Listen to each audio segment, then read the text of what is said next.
очередное занятие клуба «Родная земля». Выступают сегодня Владимир Алексеевич Богатов и Лариса Григорьевна Кулиш. Пожалуйста, вам слово. Здравствуйте. Я продолжаю тему «Целебный изот в нашем саду». На прошлом занятии я начал говорить про орехоплодные.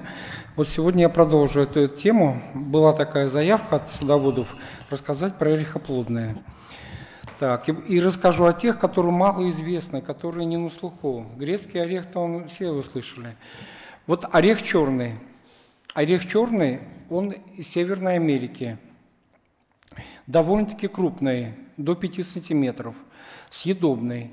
И видите, он заполнен очень даже хорошо внутри. И он отличается от грецкого ореха по внешнему виду. Вот сам он орех, он черный такой, скорлупа чуть-чуть толще, но зато он более зимостойкий. Это вот с грецким орехом даже не надо сравнивать по зимостойкости, гораздо лучше. И в черном орехе активных веществ в разы больше, чем в грецком. Он более полезен. И множество ученых пришли к выводу, что по комплексности и целостности целебного действия на организм аналогов даже в природе вот нету этому ореху. Это уникальное растение, это орех. Он витамины, антиоксиданты, микроэлементы и так далее, флавоноиды. Все очень содержит много. И даже кожура. Витамин С 50 раз больше, чем в апельсине. Он противовирусный, противоопухолевый, противоотечный, седативные свойства, иммуномодулирующие, и от сахарного диабета тоже идет, и профилактика болезни Альцгеймера. Этот орех черный широко применяется в медицине как лекарственное растение. Есть препараты. Вот из грецкого ореха препараты я не слышал, не встречал, а препараты из черного ореха, они есть.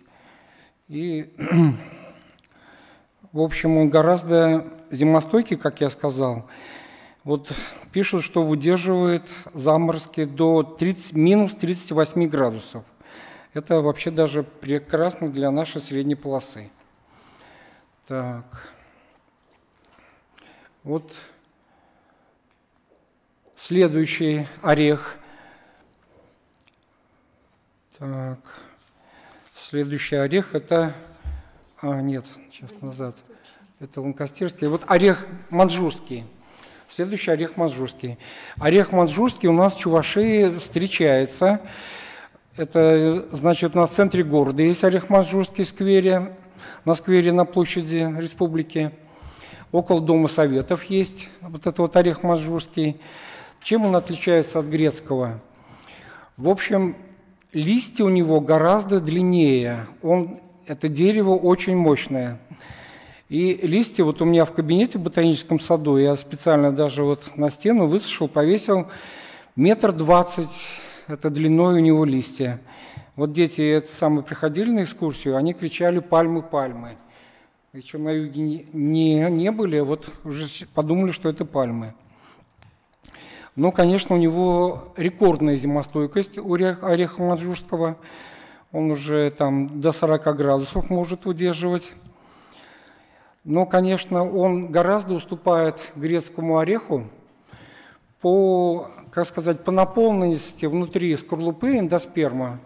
И он очень крепкий, его надо разбивать молотком, только можно разбить, или кирпичом. Часто его путают с грецким орехом. Даже по телевизору, вот я видел передачу, рассказывали про какую-то деревню, про целебный там родник. И вот сказали, родник настолько целебный, что около него вырос грецкий орех. На самом деле это, конечно, маньчжурский. Он тоже съедобный. Так же, как и грецкий орех, из него можно тоже сделать препарат Тодикам. Это вот против онкологии. И листья у него, в общем, содержат йод и используется при заболевании желудка, рахита, диарее. И под орехом маньчжурским нет комаров, что интересно. В общем, у него листья такие. Если листья положить в шифоньер, то моли тоже не будет. Так, вот следующий орех. Вот этот орех уже можно, так сказать, отнести вот наподобие грецкого. Он уже заполненный хорошо. Это, ну, в общем, он отличается. Вот видите, форма у него такая заостренная. Это гибрид. Гибрид серого ореха и сердцевидного ореха. Вот почему я рассказываю про черный ланкастерский орех. Их можно выращивать у нас в Чувашии без утепления. Вот поэтому, кстати, они мало распространены, но вполне могут у нас расти. Это дерево до 10 метров, морозостойкий. Если подмораживается, то в короткое время он быстро восстанавливается. И растение практически ничем не болеет. Но так же, как орех манжурский, вот он совершенно не требователен к почве. Нормально развивается на суглинке и супесчаной почве. Ну, лучше, конечно, плодородной. Ну, как обычно, когда мы сажаем деревья, добавляем туда компост, перегной, там, золу, если... Ну, золу, калий, там, фосфор, все микроэлементы. И тем более, если кисловатая почва, то золу надо добавить. Для лучшей перезимовки осенью добавляют удобрения фосфорные и калийные. И подходят для нашей средней полосы. Вот у меня они все 4 ореха произрастают на участке. И грецкий, и манжурский, и ланкастерский, и черный. Пока ничего не вымерзает. Так, дальше. Вот продолжая тему орехоплодных, как вы просили, вот лещина. Ну, в деревнях, как обычно некоторые делают, они просто берут, это участок большой, и из леса берут и сажают обыкновенный орешник, да? Ну, это, конечно, хорошо, но в наше время уже, если городские, кстати, дачники, они уже не сажают орехи, такие вот лесной орешник. Нужно сажать уже гибриды лещины и фундука. Вот есть специальный питомник, вот в Ивантеевке под Москвой, супруги Яблоковой и Кудашова, ими выведены гибриды. Они именно занимались отдаленной гибридизацией лещины нашей, орешника обыкновенного, с фундуками, с южными. И эти гибриды приобрели такие качества зимостойкости, как у орешника, и крупные, как фундук. Вот я могу перечислить несколько сортов, которые вот эта супружеская пара вывела. Екатерина, очень крупный, десертный, с красной окраской листьев. Вот у меня тоже есть это с красными листьями орешник. Он буквально все лето красный и как бы украшает участок. Следующий сорт Маша, среднего размера, но скорлупа очень тонкая, зимостойкий, урожайный, вкус превосходный. Московский рубин, тоже крупный, сильно рослый, зимостойкий, урожайный, плодоношение почти ежегодное. Но, как мы знаем, вот наш орешник, у него не ежегодное. Бывает урожайный год на орехе, на лещину лесную, а бывает нет. Так, а это московский рубин, он почти ежегодно. Память Яблокова очень крупный. Исаевские плоды вот тоже крупные. Вот эти вот 5 сортов я назвал. Но тоже является лекарственным растением. Это ореховое масло. Применяют от атеросклероза, желчекаменной болезни, при выпадении волос, ревматизме, расширении вен, укрепляет иммунитет. В общем, лекарственные свойства тоже есть. Следующее растение. Вот это растение, конечно, более известно, бузина черная. Я бы вот рекомендовал на дачах бузину черную сажать перед компостной кучей с южной, юго-восточной стороны. Компостная куча должна быть влажная, и как раз вот эта тень и бузина черная закроет нашу компостную кучу. Я вот это самое точно так же и делал. В общем, даже неожиданно для меня это самое было, что это является, вот бузина черная, как бы она более более широко известна у нас, это мировой тренд как активатор иммунитета. Он очень важен для повышения иммунитета. Особенно его много пьют в сезон простуд, в Америке пьют его часто. Препятствует проникновению вируса гриппа в клетки. Вот сейчас тоже это очень актуально. А вот люди, у которых уже грипп начался, то мощный иммунный ответ идет. Человек быстрее выздоравливает. В общем, на 4 дня простудные заболевания укорачиваются. Допустим, некоторые болеют, ну, так принято говорить, неделю или 7 дней, да, байка такая есть. А здесь вот, в общем, ну, укорачивает, в общем, выздоровление. При болезнях почек, при артритах, ревматизме, подагре используются. Используются и плоды, используются цветы. Плоды используют для придачи вина мускатного вкуса. Цветы очень тоже. Цветами можно яблоки обкладывать, которые на хранение. Ягоды от гепатита, язвенной болезни, невралгии идут. Цветы, антибактериальное патагонное действие. И вот рецепт. 1 столовую ложку на стакан кипятка и выпивать за 2-3 раза в день. В общем, бузину черную, конечно, не надо сажать в глубокой тени. Он там цвести не будет, это я уже испытал. Солнце ему надо. Полутень он выдерживает, но на солнце будет больше цветения, больше плодоношения на солнце будет. Так. Следующее. Вот сейчас я вам более подробно опишу с этим уникальным семейством оралиевых. Все, конечно, знаем мы женьшень.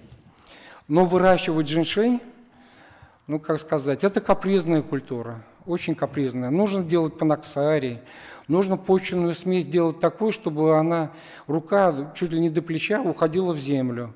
Такая пышная должна быть земля. Можно гораздо этот вопрос решить по-другому. Иметь корни, как у женьшеня, но использовать растения этого семейства оралиевых. Сейчас я сначала все перечислю. Это уникальное семейство, оно считается субтропическим семейством.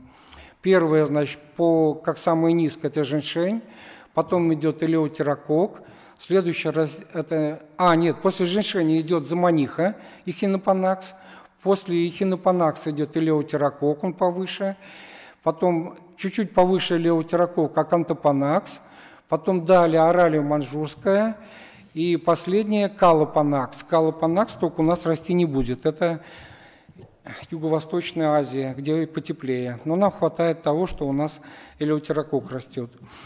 В общем, как и женьшень, восстанавливает силы после тяжелых болезней, адаптогенным является. Адаптоген, вы уже знаете, что такое. При хронической усталости повышает иммунитет, при сахарном диабете, остеохондрозе, профилактика атеросклероза и повышает давление. Но самое, так сказать, первое у всех этого семейства оралиевых свойства, они придают силу. Это вот просто тонизирующие дают силу. И как можно использовать? Я сначала тоже думал, использовать корни. Как мне их это использовать? А очень просто. Когда куст у вас разрастется, он очень неприхотливый. Его называют даже там, это на Дальнем Востоке, чертов куст. Он колючий, неприхотливый. И в полутени, в таких условиях, на полянах, по краю леса часто встречается. В общем, вы подходите к акантопанаксу, с одной стороны землю убираете, нашли корешок отрезаете, замазываете срез там углем или золой, а тот корешок, который вы взяли, вы его нарубили и это самое сделать настойку на спирту или на водке. Очень просто. Так, следующее растение акантопанакс. Оно по своему названию ближе к женьшеню, потому что женьшень – это панакс гинзенс, а это акантопанакс. Панакс – это панацея, по-другому с латыни. Да, я не переключил. Вот, акантопанакс. В литературе, в интернете постоянно путают, пишут, что вот элеутерокок или акантопанакс, пишут акантопанакс или элеутерокок. Это разные растения. У нас в Чувашии было одно всего лишь растение на площади Ленина, тогда называлось. Я хорошо, что своевременно определил это растение, что это не элеутерокок, собрал это ягоды и в ботаническом саду вырастил определенное количество акантопанакса. И у себя на даче тоже у меня растут акантопанакс. Он еще более неприхотлив, чем элеутерокок. И обладает всеми этими свойствами Это как элеутерокок. В общем, берется 100 грамм корней, заливается 100 грамм спирта, 20 дней настаивают, и потом по 30 капель 3 раза в день. Используются, вот многие этого не знают, это листья используются элеутерокока, и акантопанакс листья используются тоже. Вот следующий представитель этого семейства, следующее. Оралия маньчжурская вот еще есть. Вот, ага, так, оралия маньчжурская. Это красавец, это вот тоже натуральная пальма. Это листья вообще тоже больше метра. Красавец, он цветет очень красиво. Использование тоже аналогичное, как и предыдущие растения этого семейства. И также вот в аптеке, допустим, бывает настойка элеутерокока, а настойка оралии называется сапарал. Препарат сапарал продается в аптеке. И даже тут проблема не в том, чтобы вырастить, а бывает проблема в том, что он начинает отпрыски давать корневые. И вы всем своим друзьям, родственникам потом можете раздать его. Быстро размножается. Ну, можно в этом отношении со сливой сравнить. Поросль дают. Используется при функциональных нарушениях нервной системы. Улучшает память, при сердечных заболеваниях усиливает сокращение сердца. И повышает аппетит, мышечную массу, и также оно это самое. Так, тонизирующее растение. Вот это у нас бархат амурский. Бархат амурский, это называют его деревом аптека. Это уникальное растение. Чем уникально? В общем, это медонос. Он меда дает больше, чем липа и белая акация, рекордсмены среди деревьев. И уникальное свойство в том, что мед не кристаллизируется, а навсегда остается жидким. Это для пчеловодов очень важно. Он и медонос. Потом он единственный пробконос в нашей стране теперь стал. Раньше пробку добывали с пробкового дуба на Кавказе, но сейчас его извели, его уже не осталось в Красной книге. И вот на Дальнем Востоке с бархата амурского натуральную пробку, она незаменима в авиастроении и виноделии. В общем, берут с бархата амурского. У него толщина этой коры пробковой до 7 сантиметров достигает. И кроме этого оно лекарственное. Видите, со всех сторон. Дерево аптека еще пишут. Это ягоды от сахарного диабета идут. И ингаляции при легочных заболеваниях. При многих заболеваниях оно используется. Оно очень красивое. Но, конечно, это растение тоже не для 3 соток. Это уже у кого земли побольше. Так, вот следующее растение – каштан. Каштан конский. Это растение вы все знаете. Это входит в гербе Киева каштан конский. Там у них очень много конского каштана. У меня тоже он цветет, плодоносит, и в городе он встречается. Используют и цветы сушат, и используют плоды. В общем, используют для укрепления стенок сосудов, при варикозном расширении вен используется. Также я вам сейчас дам очень хороший рецепт при заболеваниях суставов, радикулит, вот эти ревматизмы и различные грыжи этого позвоночника. Берется 5-6 плодов конского каштана, натирается на морковной терке, заливается камфорным маслом, ставится в темное место, потом, значит, на черный хлеб отрезается не маленьким кусочком, а вот так полностью замазывается вот это вот настой конского каштана на камфорном масле и прикладывается, допустим, к пояснице. Утром прикладывается к пояснице, закрывается пленкой и потом теплым полотенцем. Утром просыпаетесь, и у вас уже спина не болит. В той литературе, где я нашел вот это описание этого рецепта, написано было, что на всю жизнь это проходит. Но у меня на 4 года. Для меня это было большое достижение. 4 года, что мне поясница не болела. В общем, замечательное декоративное лекарственное растение. Ну, конечно, это не съедобный каштан, не путайте со съедобным. Съедобный у нас будет подмерзать. А вот конский каштан можно. И продает на рынке, продают всегда на колхозном рынке плоды каштана. Также, когда начинается, когда они падают, каштаны, на Чапаевском поселке, у них в сквере, где памятник Ленина, мальчики, там огромный каштан, сшибают палками каштаны с дерева и продают. В общем, они продают дешевле, чем на рынке. Я даже у них купил целлофановый пакет, маленький пакет этого каштана. Они продают. Для них это, так сказать, такой маленький бизнес, да. Но все это я больше про это не буду рассказывать, потому что пришла пора уже заняться укоренением винограда. Вот я сейчас, это можно показать, да? Вот это самое, вытаскиваю из целлофановых пакетов. Я хранил в холодильнике в 2 целлофановых пакетах. Они оба были влажные, эти пакеты. Наливал воду и выливал. Они оба влажные. И хорошо хранится. Даже чересчур я, наверное, перестарался. Влаги побольше положил. Вот смотрите, очень удобно работать в виноградарстве с 4-глазковыми черенками. Вот у меня тоже 4-глазковый черенок.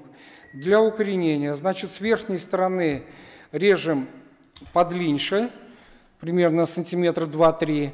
С нижней стороны от 5 мм до сантиметра. Это один вариант. И можно даже...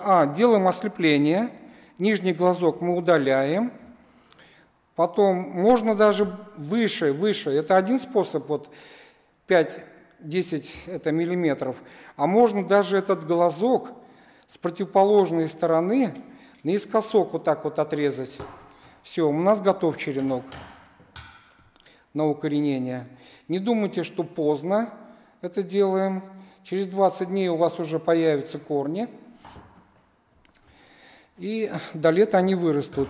Скажу даже больше, я сажаю вообще черенки винограда 10 мая, сразу в грунт. Все это упрощаю. Но те, кто хочет дома это вырастить. Так, вот готовый черенок. Что мы с ним делаем? Сначала мы его отмачиваем. Отмачиваем 1 день полностью. Или вот поставим в банку, вот почти до полностью это наполнить и отмочить. Второе. 16 часов мы отмачиваем нижнюю часть, держим в стимуляторе гетероаксин. Если не хотите использовать гетероаксин, можно использовать листья алоэ. Вот мы ставим его в воду и капаем сюда примерно 10 капель листьев, это сок из листьев, нижних листьев, старые листья берем алоэ, которые не так жалко, и они даже более ценны в этом отношении, нижние листья. И мы ставим сюда. Вот тут вот что важно, воду ставим. Воды всего лишь 2 сантиметра. Вода, конечно, это понятное дело, что не из крана надо брать воду, а это живую воду. А талая вода, она настоящая живая вода. Сейчас вот снег есть, талая вода. Вот снаружи можете даже сделать такую риску, это фломастером. И надо стараться, чтобы всегда был этот уровень, потому что корни, вот именно они идут от того места, где вода соединяется, это граничит с воздухом. И там это больше корней выходит, так это лучше для винограда. Вот я еще не рассказал про бороздование. Берется нож или там другой инструмент под рукой, и вот так вот царапаются, вот так поглубже, вот нижней части делаются царапины. Это называется бороздование. И из этих царапин как раз потом у вас пойдут корни. Они пойдут снизу из этих царапин. Так, вот поставили. Теперь далее. Нужно вот, это слово такое есть, кельчевание. Это в виноградарстве при укоренении черенков. Вода не должна быть холодной, ни в коем случае. 24 градуса должно быть. И, значит, мы на пол ни в коем случае не ставим. Если, допустим, много черенков, не нужно, конечно, вот 3-литровую банку напихать прям до отказа. Не надо так слишком много, поменьше черенков. И ставить это повыше где-нибудь. Это на подоконник, где снизу не дует, а снизу поддувает. Кельчевание – это когда снизу подогревается, а сверху охлаждается. Сейчас у многих есть теплый пол. В квартирах многие сделали теплый пол. Это вообще будет настоящий кельчеватор. Вы ставите на теплый пол, и у вас замечательно это самое. Через 20-30 дней, но при на теплом поле уже полу будет уже через 20 дней уже корешки пойдут. Вот. Ну, можно на подоконнике это самое. Можно сделать кельчеватор самому. Из фанеры это сбить, такую конструкцию, да, и внизу, чтобы горела лампочка, допустим, она будет греть, а сверху будет холод. Так, вот еще что нужно сделать.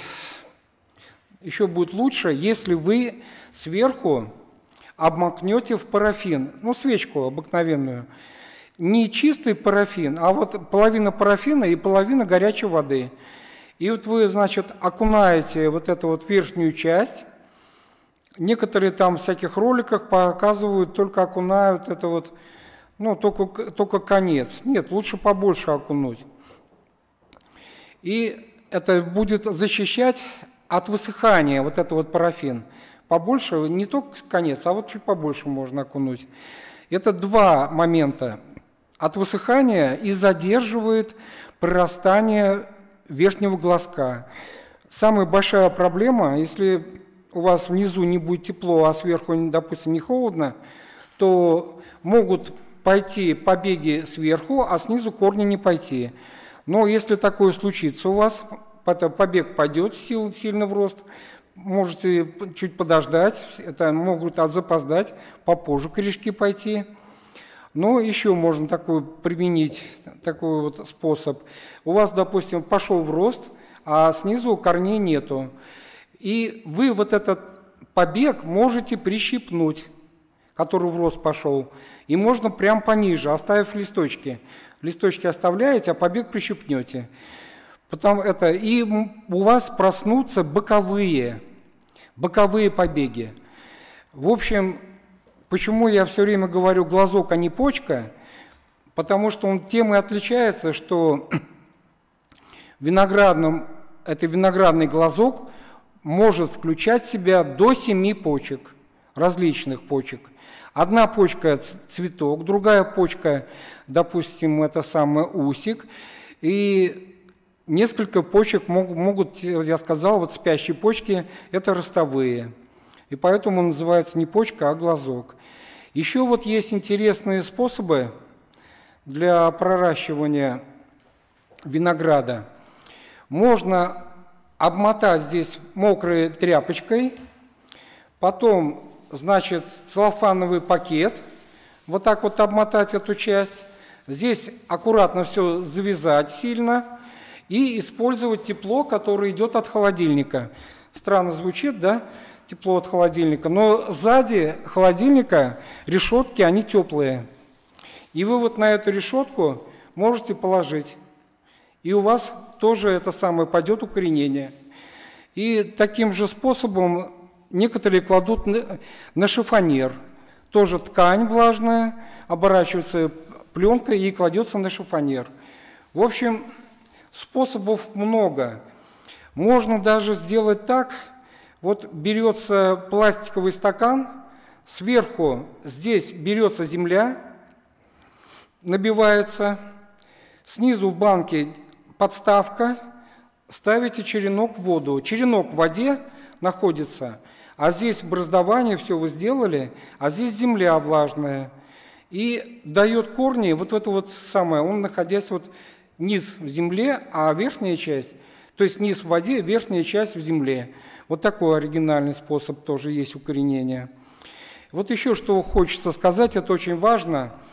Некоторые держат долго очень это самый черенок, вырастают, не знаю, 5-сантиметровые корешки, не нужно допускать до такого роста. Когда вы будете пересаживать, они очень нежные, корешки, вы все переломаете. Буквально 3 мм, 4 мм появились корешки, все, пересаживайте в почвенную смесь. Почвенную смесь сделать несложно, можно брать, значит, перегной, обычную плодородную землю, добавить туда песок, добавить туда торф. Можно и пропарить опилки, способов много. Ну, это можно не утруждаться этими опилками, пропаривать их, а просто хорошую почвенную смесь посадить, и у вас будет это самое готовый свой, это укорененный черенок. А как дальше высаживать его в землю, как, там тоже есть тонкости, это я расскажу на следующих занятиях. Ну, на сегодня все.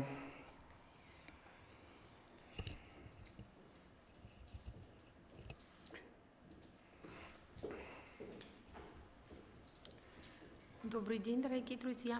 Значит, сегодня мы рассматриваем тему лук и чеснок. Ну, такие культуры, которые всем нам знакомы, культуры, которые каждый садовод выращивает у себя на участке, но хочу поделиться своими способами, своими приемами и рассказать на тех ошибках, которые я допускала, чтобы вы не допускали. Итак, лук. Мы привыкли, конечно, больше всего к луку, который выращиваем постоянно, который потребляем каждый день практически в пищу. Это лук репчатый.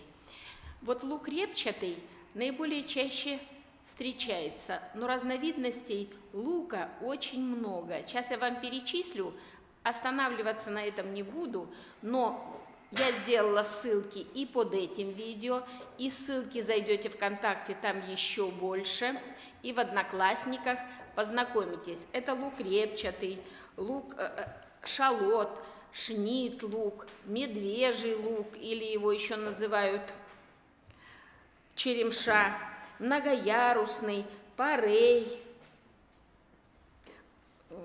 слезун, ну и другие виды лука. Я, конечно, буду в основном останавливаться больше всего на репчатом. Но здесь вот на фотографии вы видите лук парей. Кстати, рекомендую всем выращивать. Конечно, здесь есть сложность. Его в нашем регионе, в наших условиях нужно выращивать через рассаду. Рассаду очень рано сажаем, где-то в конце февраля, в начале марта. Я знаю, уже некоторые наши садоводы звонили мне, что они распикировали этот лук. Он содержит очень много белка и других микроэлементов, полезных для организма. Выращенный через рассаду в наших условиях прекрасно растет. И вот эта дата 8 августа. Видите, лук уже вот впереди, передняя часть, там обычный лук, репчатый лук, уже нужно убирать, он завял, а лук парей стоит еще зеленый, в пищу можно употреблять как сам стебель, он такой отбеленный, там есть особая технология, его нужно окучивать для того, чтобы получить полноценный длинный этот стебель, который мы употребляем в пищу. Но в пищу можно употреблять и листья.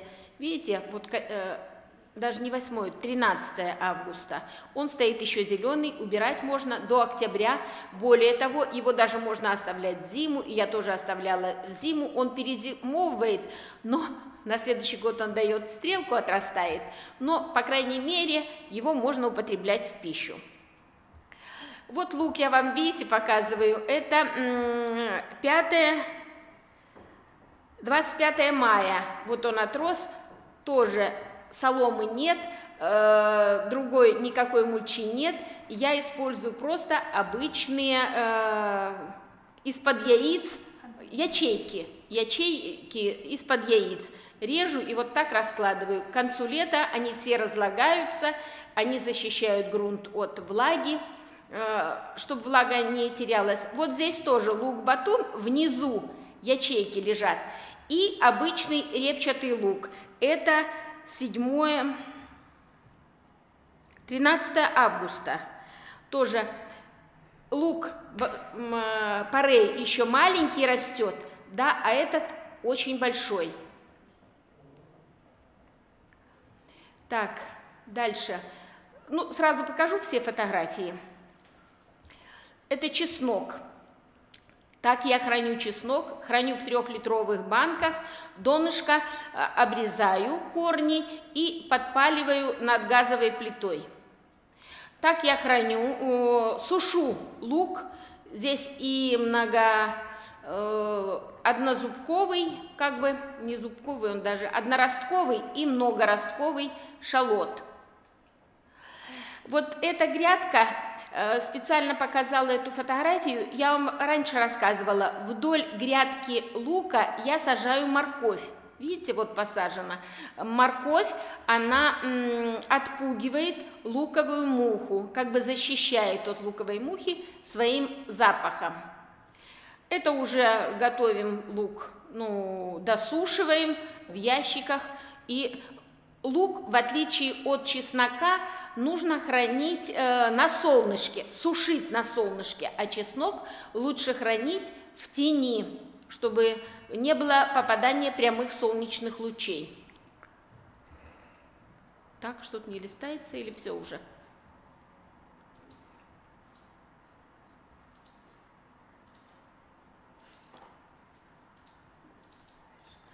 Так, ну хорошо. Значит, будем говорить сначала о луке. Итак, лук. Ага, вот чеснок еще. Дальше. Это 24 апреля. Видите, он так дружненько взошел, чеснок.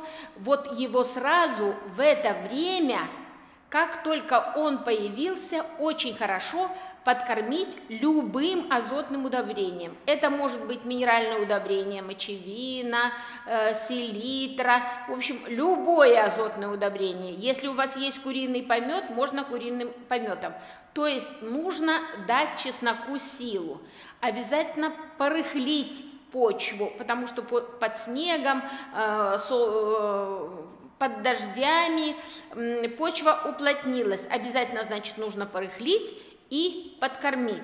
Это 24 апреля. Там вот фотография, эта же грядка 16 мая, то есть прошло 20 дней, я подкормила, и вот за 20 дней он так вырос. Это одна и та же грядка. Видите, вот впереди грядка еще ничего не посажено. Так, да, эта фотография, почему я ее взяла. Значит, видите, стоят стрелки, и они завязаны. Вот когда стрелка стала вертикально, выпрямилась, обычно она завитая такая, да, это признак того, что чеснок нужно убирать. Вот с уборкой чеснока нельзя задерживаться, потому что если чуть задержишь с уборкой, зубки начинают, как бы рубашка основная растрескивается, и тогда он плохо хранится. И вот я еще завязываю, чтобы вот эти бульбочки не рассыпались, потому что по всему огороду будут саженцы чеснока. Это приготовили чеснок увозить домой. Вот так чеснок мы связываем. Видите, здесь какие большие кончики. 10-15 сантиметров оставляем на досушку. Это сажаю чеснок. Здесь как раз фотография, если, Антон, ты увеличишь немножко, то видно будет. Я сажаю как зубками, видите, вот меленькие такие, смести чуть-чуть, чтобы чашка видна была. Там кругленькие. Это однозубки, они выращены из бульбочек. Вот сажаю как вот эти однозубки, или выращенные из бульбочек на второй год. И также обычными зубками, вот здесь лежат, выбираю, конечно, самые крупные головки, самые крупные зубки, для того, чтобы получить хороший урожай. Вот грядка, расстояние между рядами где-то 20-25 сантиметров, а в ряду между зубками 10-12 сантиметров. Просыпаю золой. это сажаю бульбочки. Бульбочки прям иногда рукой просто делаю, иногда вот такая мотышка, где несколько вил этих, как грабельки маленькие такие, и густо так сажаю вот эти бульбочки для того, чтобы получить урожай. Вот эти бульбочки я сейчас перебираю, и они пойдут на посадку. Так я досушиваю чеснок на балконе. Вот чеснок, убранный с грядки. Значит, сушу чеснок в сарае, в хорошо проветриваемом помещении, но лучше без доступа прямых солнечных лучей. Так, все фотографии. Значит, теперь мы остановимся на луке. Что нужно сделать? Почву нужно подготовить хорошо, заложить удобрением, заправить почву, но нужно хорошо подготовить лук. Очень часто задают вопросы, лук часто имеет такое свойство уходить в стрелку. Вот для того, чтобы он не ушел в стрелку, нужно его правильно подготовить. Что для этого нужно сделать? Значит, я рекомендую, у кого нет своего посадочного материала, покупать осенью. Почему? Во-первых, дешевле, бывает в 3-4 раза. Во-вторых, вы сами его правильно будете хранить, а хранить его нужно при температуре где-то 18-20 градусов в сухом помещении. Я храню, покупаю, перебираю, сушу, досушиваю сама еще, досушиваю. И в обычных обувных коробках у меня под диваном хранится. Так, вот значит, правильно вы сохраните его и дешевле. Второе. Если вы купите на рынке, вот весной сейчас уже продают семенной материал, его нужно обязательно примерно недели на 2-3 сушить где-то у батареи. Что мы делаем? Мы используем колготки обычно или любой мешок такой неплотный и подвязываем не у самой батареи, но где-то рядышком, да, вот с торца батареи. И вот чтобы он очень хорошо высох. Вот это один из признаков. Если лук плохо просушен, если лук неправильно хранился, он уйдет у вас в стрелки. Неважно, даже будете вы в соли вымачивать, в содовом растворе, в горячей воде, что бы вы ни делали, он все равно пойдет в стрелку, потому что он заранее уже неправильно подготовлен. Значит, много способов, и в интернете вы увидите, и там я выложила, у вас очень много этих. Можно замачивать в соде 1 чайная ложка на литр воды. Можно замачивать в солевом растворе 1 столовая ложка на литр воды. Обрабатывают марганцовкой. Я использую фитоспорином еще. Желательно обработать фитоспорином. У кого есть фитоспорин, там как указано в инструкции. Это против болезней. Всех болезней. Грибковых заболеваний, абсолютно всех болезней, для того, чтобы лук потом не гнил у вас ни при хранении, ни при выращивании, никак. А вот я много лет, уже вот тоже мне бабушка сказала, не моя, знаете, вот сталкивалась с тем, что лук, и многие, наверное, сталкивались, вот гниет от донца, начинает, еще на грядке начинает гнить, вы увидите это. Вот он, листики побледнели у него, потом начинают желтеть, и он вот так ложится на бок. Вот, это заболевание, вот сейчас не вспомню, ладно. Но во всяком случае, вот чтобы не было этого заболевания, а мы покупаем, все спрашивают на рынке, у вас лук чей? Батаревский? Батаревский. Они много лет выращивают, у них хорошие сорта, они умеют это делать, но выращивают на одном и том же месте, потом хранят в прохладном помещении, в отличие от дома. И мы, когда высаживаем, вот эти все заболевания переносим с семенами.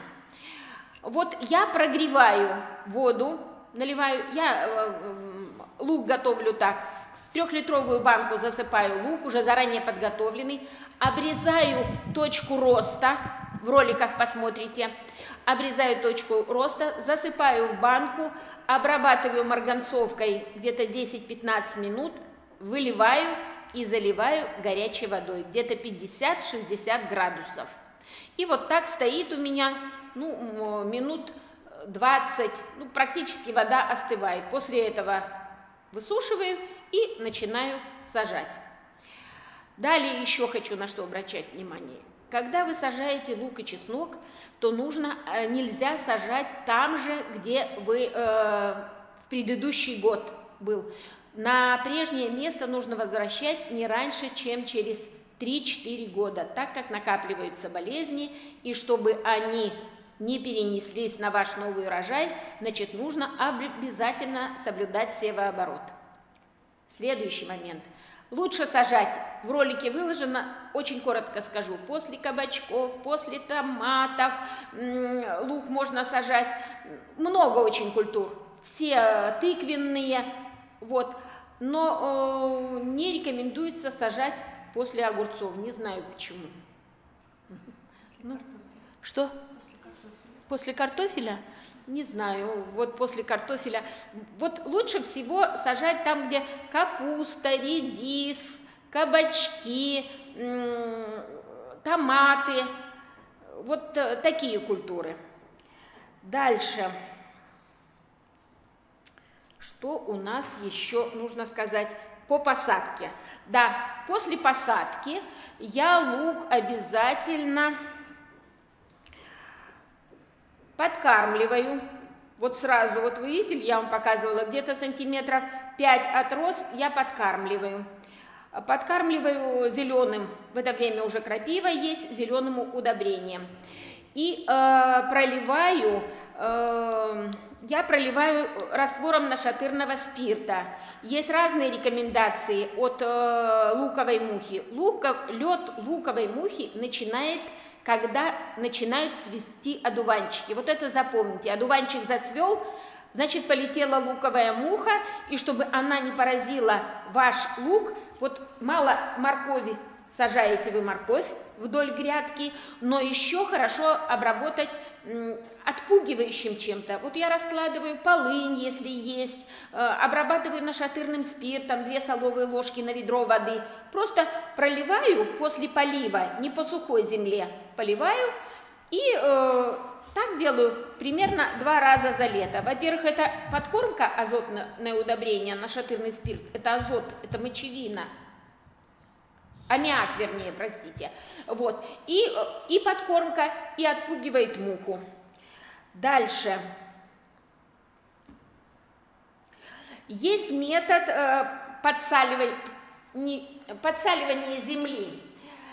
Значит, посмотрите ролик, найдите «В осадулю в огороде», Юля показывает. То ли так, как вы видели, золу просыпают, точно так можно просолить борозду. Слегка. Это тоже отпугивает муху, эту луковую муху. Есть еще способ тоже, чтобы отпугнуть муху, поливать соленым раствором. Стакан соли на ведро воды и полить грядку. Это тоже отпугивает муху. Дальше. Уход. Идеально замульчировать землю либо сеном, либо травой, но травой не свежескошенной, а чтобы она так день-два подвялилась. Вы знаете, я в самом начале не сказала вам, что лук можно сажать как весной, вот все это то, что я рассказывала, это о весенней посадке, но лук точно так же можно посадить и в зиму, подзимняя посадка. Подзимняя посадка примерно в те же сроки, что и чеснок, где-то после 25 сентября, с 25 до 10 октября, вот в эти сроки. Нужно, понимаете как, угадать, чтобы он и успел укорениться, и в то же время, чтобы он не выбросил стрелку. Если стрелку он выбросит, то он плохо перезимует. Но этот лук, он очень ранний, я вам рассказывала, уже очень вкусный. Но под зиму, когда сажаем, в отличие от весенней посадки, точку роста убирать не нужно.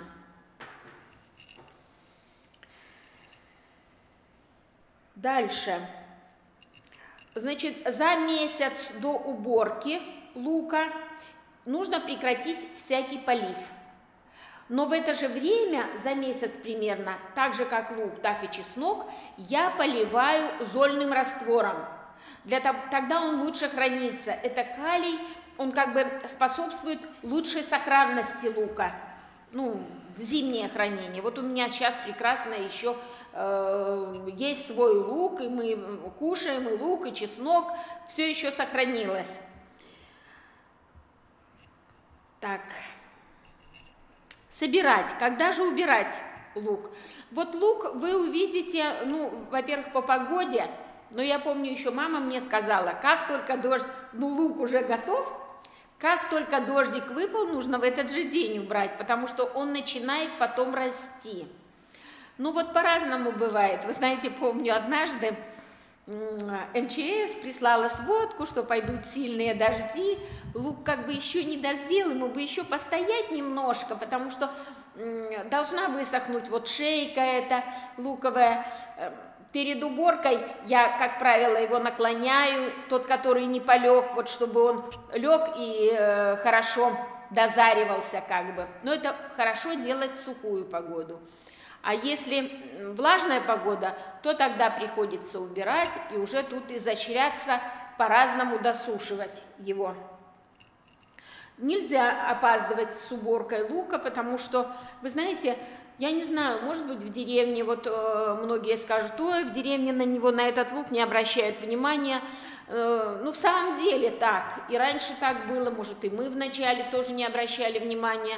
А сейчас то ли экология изменилась. Вы посмотрите, сколько болезней всяких в садах, а мы ведь очень много заброшенных садов, да, и вот это все, ну, как бы... переходит с одного участка, ветром разносится. Кстати, у лука есть такая же болезнь, как вот у огурцов, перноспороз или ложная мучнистая роса. Тоже вы с этим сталкивались. Вы увидите такой, знаете, вот легкий налет, такой как припудренный, кончики листьев начинают вянуть. Вот чтобы лук не заболел перноспорозом, я так же, как и огурцы, в одно время прохожу участок. Обрабатываю огурцы, обрабатываю томаты, обрабатываю лук от перноспороза. Ну, можно фитоспорином проливаю грядку, при поливе добавляю просто фитоспорин или различными препаратами. Ну, я пользуюсь Байкалом, поэтому вот кто пользуется этим. Кстати, на следующем занятии мы будем говорить о всех этих препаратах, и как их приготовить. Сейчас уже время подошло. Я уже поставила, вот в субботу поставила, да, прошло 4 дня. Смотрю, сегодня уже получилась эта зелененькая водичка. Ну-ка, Владимир Алексеевич, подскажите мне. Хлорелла? Хлорелла, да. Хлореллу начала выращивать. Расскажу, как это делать, чтобы не тратить бешеные деньги на это. Так, дальше. Сушка. Вот лук нужно очень хорошо высушивать. Есть у вас возможность, сушите прямо на грядках. Вот мы жили в своем доме, прямо на грядках сушили. А на даче сейчас у нас один брошенный участок, поэтому приходится выносить, заносить, выносить. Вот я показывала вам фотографию, у нас крыши как таковой нет, ну, дача сгорела. Вот, да, и плоская. Вот мы там наверху, на крыше, на этой сетке, панцирной сетке расстилаем ткань и так сушим. А уже досушиваем, ну, когда уже почистим его, досушиваем, вот так на солнышке выносим в ящиках. От того, как вы хорошо высушите лук, он у вас сохранится. Не досушите лук, начнет гнить. Либо от точки роста, либо от донца, либо покроется вот такой черный налет, как сажа, может быть. Это заболевание, грибковое заболевание, но и возникает оно от недостатка, от неправильно высушенного лука. Теперь, почему, задают часто вопрос, почему лук идет в стрелку. Многие сталкиваются с этим. Чаще всего, я уже сказала, от того, что он неправильно хранился с осени до весны. И еще может быть причина, холодная весна, посадили в холодную землю. Я как бы не рекомендую торопиться с посадкой лука, но и опаздывать тоже. Позже можно посадить, но я всегда сажаю 5 мая день луки, и вот я стараюсь в этот день, если благоприятная, конечно, погода, если все это сажать вот в этот день, ну или после 5 мая, то есть где-то в начале мая сажаю лук. Если вы увидели, что лук пошел в стрелку, эту стрелку нужно, как можно раньше выломать. Если вы не собираетесь получать, конечно, собственные семена, а я думаю, что сейчас мало кто этим занимается, но все равно луковица будет некачественной. Она пойдет, быстро ее хранить как бы. Так. Совсем мало осталось времени. Пошли бегом теперь. Значит, чеснок. Чеснок бывает яровой и озимый. Как отличить один от другого? Яровой не идет в стрелку, и его сажают весной. И яровой нужно посадить как можно раньше. Вот как только позволяет у вас земля, вы пришли, сразу же посадите. Потому что ему нужно время вызреть. Почему нужно рано? Потому что ему нужна еще и холодная земля. Понимаете, у нас озимый как бы зимой пройдет стадию зимы охлаждения, а яровой надо, чтобы он весной успел, где-то, чтобы температура 4-5 градусов вот так земли уже можно сажать, и это будет очень хорошо. Чем хорош яровой чеснок? Он мельче озимого чеснока, но он такой ядреный, он очень хорошо хранится, в отличие от озимого чеснока. Он прекрасно хранится до нового урожая, поэтому рекомендую всем сажать хотя бы немного, не целую грядку, а маленькую грядочку вот этого ярового чеснока. Значит, озимый более крупный, и у него обязательно посередине головки есть такая стрелка. Коль коснулась головки, сразу скажу, на хранение оставляю. Не режьте прямо под самые зубки, оставляйте обязательно вот этот стебелек 2-3 сантиметра, не менее даже 2 сантиметров. Далее, как сажать чеснок?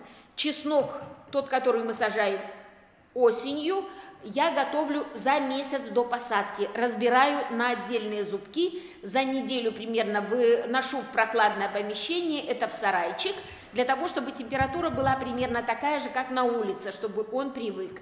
Почему готовлю? Вы знаете, есть метод, вообще чистят его, но я смотрю, чтобы зубок был крупный и рубашка плотно прилегала к самому чесноку. Дальше. Я чеснок, в отличие от лука, ничем не обрабатываю. Как сажаю, я вам показывала. Значит, сажаю примерно за месяц до устойчивых заморозков.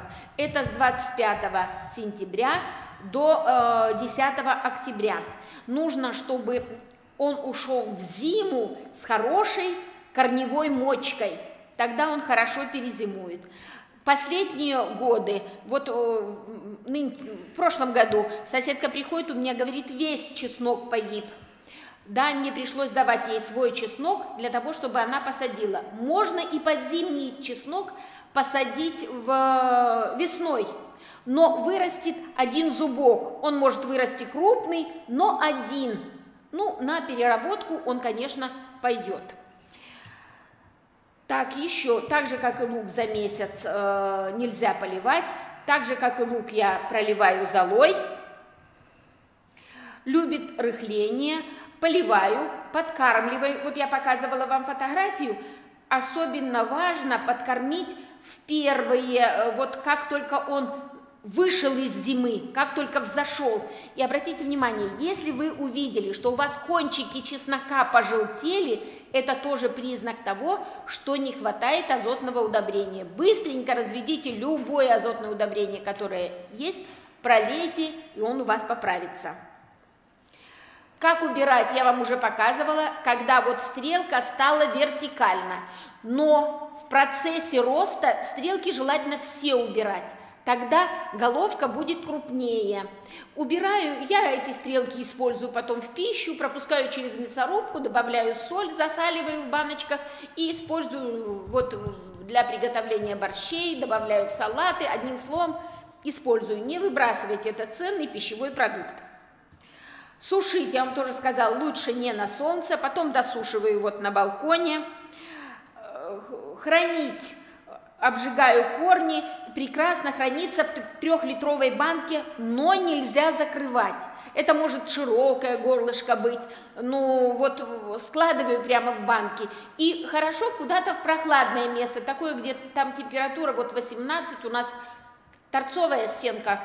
Поэтому вот у этой стены в шкафу я храню, там более-менее прохладно, прекрасно хранится.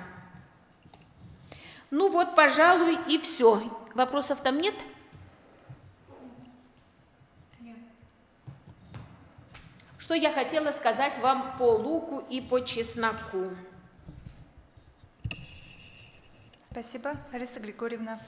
И в конце опять я расскажу про книги и журналы по сегодняшним темам. Первая книга «Орехоплодовые лесные и садовые культуры».